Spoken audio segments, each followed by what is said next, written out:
Hi y'all, how you doing today? I'm Caroline Karditsis, and I'm gonna hang out and talk about something that I've struggled with for years, decades. Meditation. Oh, that's when most people go, I don't have time for that. So when I started a yoga practice back in, 2003, part of the whole class was you had time to sit and meditate. Awesome, structured time.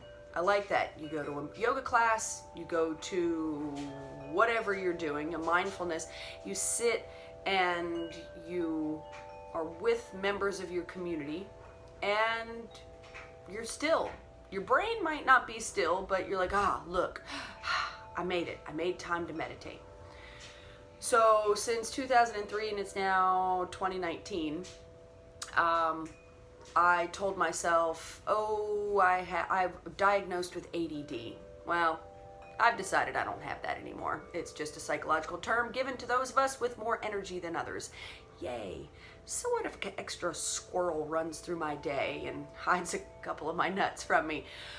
But if I want to lean on a diagnosis, then that's one of the diagnoses that's going to make me go, oh, no, you can't meditate. You can't sit still. Hi, Scooty.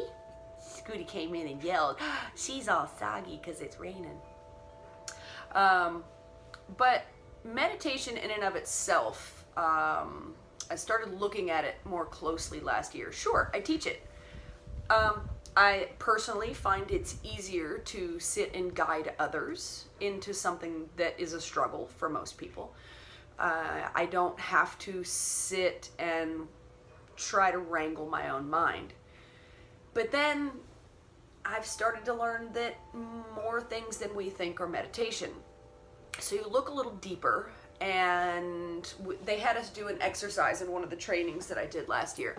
And they, write down all the things that you do where you lose sense of time. I thought, okay, all right. I paddleboard, did that yesterday, lovely. I paddleboard out, and then a lot of times I'll go down to the end of the creek where it's really, really shallow, and the fin will get stuck in the bottom, and I just sit and watch the ospreys. I can do it for hours. I did it yesterday. I have no idea how long I was out there. Other things, reading, walking in nature. Other folks came up with all kinds of things, surfing, skateboarding. But it's the things that we do where we lose our sense of self. We can just be with ourselves without judgment. Because as soon as judgment pops up in meditation, that's where people have a hard time sitting still. Ooh. So, think about the things that you do, and you're like, oh yeah, I love Legos. I used to have a friend who his big thing was to go out and buy a giant Lego set, and over the course of 3 days, he would build the Millennium Falcon. Awesome. Okay, it's a form of meditation. Video games, escapism. Some folks read as a form of meditation. It kind of depends on, I guess, in some respects, what you're reading, because reading for some folks can be like video games where it's escapism.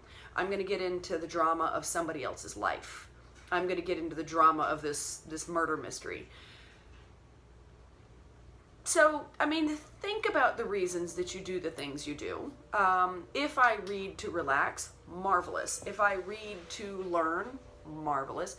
If I make sure that I have an hour blocked out every day so that I can read, and that's what helps my body relax, it gets into my body chemistry, my cortisol levels drop, my neurotransmitters are starting to settle down.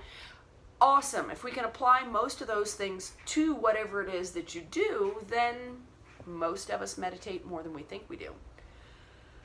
But because I put all these rules around it, I had this box that I stuck meditation in. You must sit still. You must, have an epiphany. You must, oh God. I set myself with quite the construct to fail. So when I got into sound healing, I found out that my brain shut off. And for those of us with the diagnosis that shall not be named, that makes us very productive if we focus that ability. We have a really hard time shutting out the butterflies, the squirrels, and the shiny objects. Sound. I get out a big old sound bowl and I'll start playing, or I'll vocal tone with it, and poof, I am out and about in the universe, and it's marvelous. One other form that I have come across because of the place that I'm doing my training, Laughing Lotus in New York City, they sing mantra. Well, my original tradition didn't do that. It's not that I don't think they did that when they were cloistered in ashram. I think it's just something that wasn't taught when I was there. So, I'll sit down, I've made time almost every day to sit down and sing. And I found that it doesn't matter what I sing. I can get into asatoma. Woo! On my little piece of paper there, because I leave it on top of my harmonium. I can get into asatoma, which asatoma satgamaya, tamasoma joytir gamaya, mrityor ma amritan gamaya, om shanti shanti shanti. And all it means is lead me from untruth to truth, from darkness to light, and from death to immortality. Peace, peace, peace.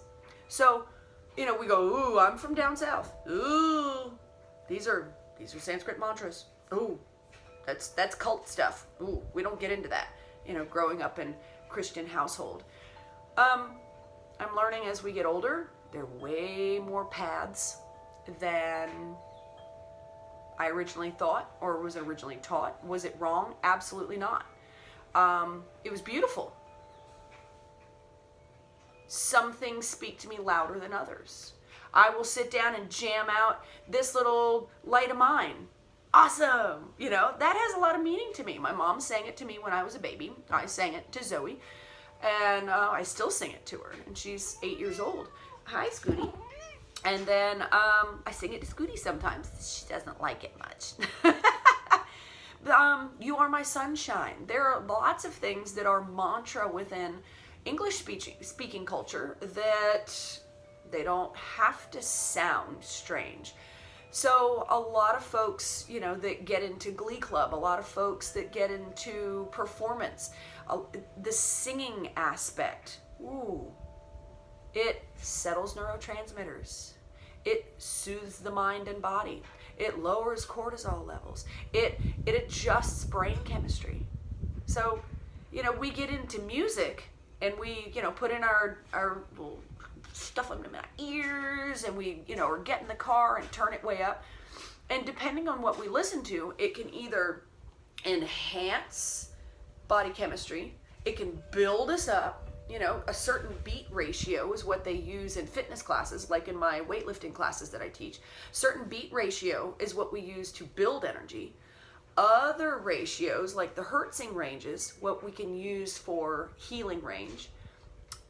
They found that things like Gregorian chant help with that lower range where the mind can settle down, and the vibration of it settles us into a lower, more meditative state. So excellent. Choose your music wisely. If you're angry and you're rageful, put something on. A little Rage Against the Machine. Woo, mama loves a little of that. But notice when the energy is ready to dissipate, and then change the musical vibration. So we want to take the music, we want to ride the wave. And I had an instructor that explained to me once upon a time, he says, most emotions stick around for about 20 minutes. Okay, and I was like, what? And he told us a story about how he was really upset, and he showed up at a woman's house who had invited him on, or he had invited her on a date, and there was somebody else already there finishing up another date. And And he got so angry, and he sat with it, and and he noticed what time he arrived, and he noticed what time the feeling started to dissipate, and it was roughly 20 minutes. So he started measuring the things, as you do, and 20 minutes. All right. So then, doing a little more research on my own, emotions, other than when adrenaline spikes. Adrenaline takes about 90 minutes to dissipate. That's from my EMT days. Check it out. I'm super, super happy. Woo! In about 20 minutes, the body's going to go, okay, it's time for something else. If I'm super, super sad, I'm going to sob for about 20 minutes. If I'm sobbing for an hour, 2 hours, 3 hours, okay, so there's more under the initial, or maybe it's just that the shock is that, because shock is different. I get news that somebody passes away. Okay, I can go into shock and then cry for days. I mean, shock is a whole different set of symptoms. But kind of notice it. So when I go into music and I'm really rageful, gauge it about how long I'm going to listen to my angry metalhead music, and then dial it back and see what happens. See if you can ride that emotional wave and then use music or humming or whatever to smooth that out. Okay? I mean, they're all just things, but then, but it's also having time to do that. Most of us have time to do this in the car.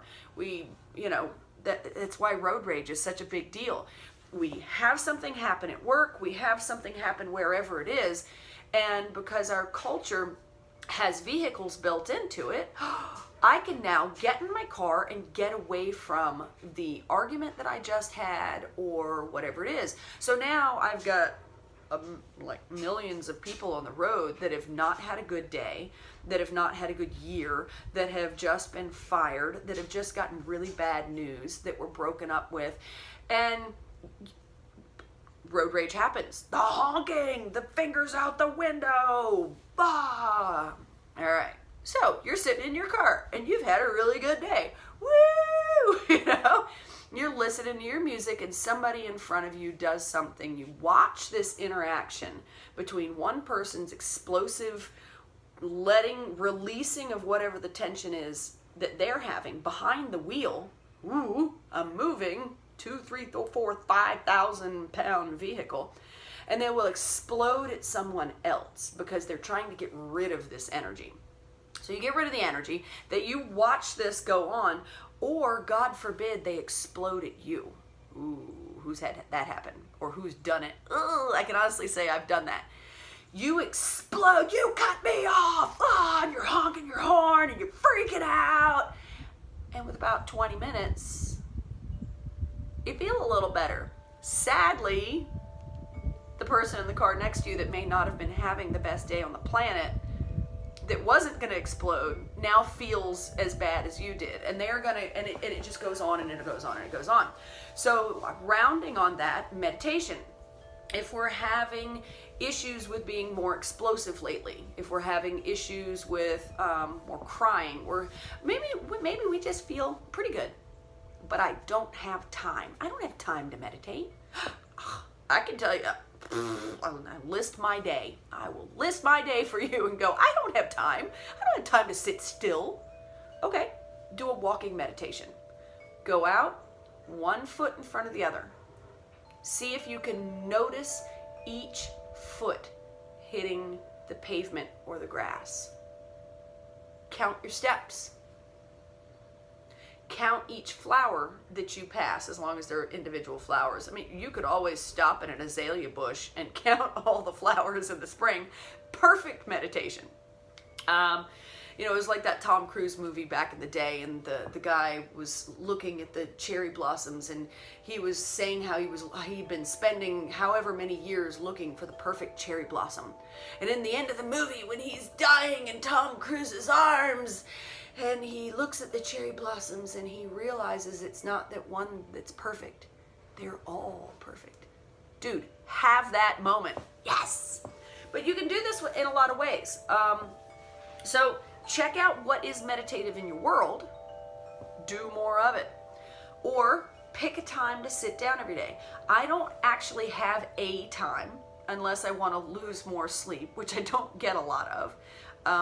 That's a whole different issue. We can discuss that in a future video. So if I were to get up every day at 6 o'clock, and this will be me at some point, when I weed my garden a little more, absolutely, I will sit down every day at 6 o'clock. There are days where I can absolutely get up. I can sit down by 7:15, 7:30, spend about 30 minutes. Wonderful, get on with my day. Oddly enough, my day doesn't seem so hard anymore. There are some days where I go through work, I'm tired, and actually that's a really good time for me to sit down and have moments where I can collect myself, collect my thoughts. On days that I'm going to sit and sing, and my daughter's here, I have her sing with me. You know, I have her, she'll dance around behind me, whee, depending on what I'm singing. Marvelous.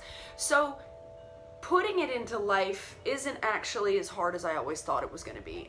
Yes, hi Scooty. Yes, big fluffy tail. I found that it was actually an excuse. I was really good at excuses for a couple of decades. You know, I had an excuse for everything, and I could blame everything on everybody else. So through authenticity, I'm trying to own everything. Own it. Yeah, that's an excuse. There's another excuse. There's another excuse. See those things. So I'm just trying to live a little more consciously so that I'm not such a disaster. I mean, who wants to be a disaster? I was for a very long time. So meditation doesn't have to look like the Dalai Lama sitting up on his days. I read a beautiful article today that was on CNN where Sanjay Gupta went and sat with the Dalai Lama, and just sitting with him that one time, and the Dalai Lama going, after 60 years, meditation is hard for me too. Oh, sweet! You mean I don't have to sit here and pretend to meditate with the Dalai Lama? I could actually sit in, and the Dalai Lama gave him an exercise to do. And it was nice to read that these people of different status, I mean, we look up at these people of different status struggle with these things as well.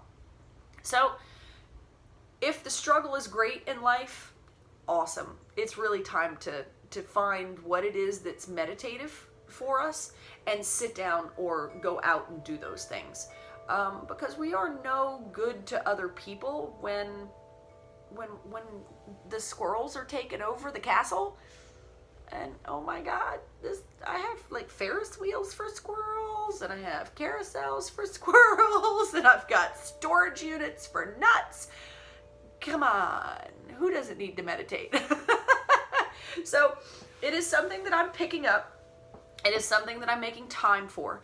It is something that if I miss my time, then I do make it up. There are some days I just flat run out of hours. I really, really do. And then, okay, how can I lay in bed and meditate before I go to sleep? Ooh, look up Hertzing sequences on YouTube. You can play a Hertz that for healing, a Hertz for mental clarity, a Hertzing system for love. Hertzing, you can find all kinds of Hertzing music on YouTube. You can play it all night long if you want to. But you sit in with it, you get into the zone, you go meditative, but you learn to fall asleep at some point during meditation, and you make that your habit. You try to sit down, thank you, Scooty, you try to sit down and meditate in a big group, you probably find yourself falling asleep as well. So I will leave with my favorite meditative song because it, A, I find it fun, but B, I can get into it and I can sing it over and over and over, and my fingers will just move, and I can sit here 15, 20 minutes, same song, and just be. And it's Sitaram, and it's may the Lord's light and virtue be victorious over all obstacles. May the positive and transforming vision of the divine lead to fulfillment. Whoa! Who doesn't want more more fulfillment. Yes! And it is so simple. But it could be this little light of mine. Did that in a workshop recently. Cold season. It makes my nose run. Not cold season. It's not cold season. It's allergy season. Makes my nose run. Shri Ram Jai Ram Jai Jai Ram. Shri Ram Jai Ram Jai Jai Ram. Sitaram Sitaram Sitaram Sitaram Sitaram Sitaram Sitaram Sitaram. See, and it's not even really all that good. Like, I don't even play it all that well. So really, it doesn't really matter. It's just for me. It's not, I mean, in workshops, I tune up a little bit. But when it's just for me, and I'm singing to the world, and I'm singing for fulfillment and light, do your thing, man. Do your thing. Find some meditation. It's good. Shri Ram Jai Ram Jai Jai Ram. I have no voice today. I don't know why.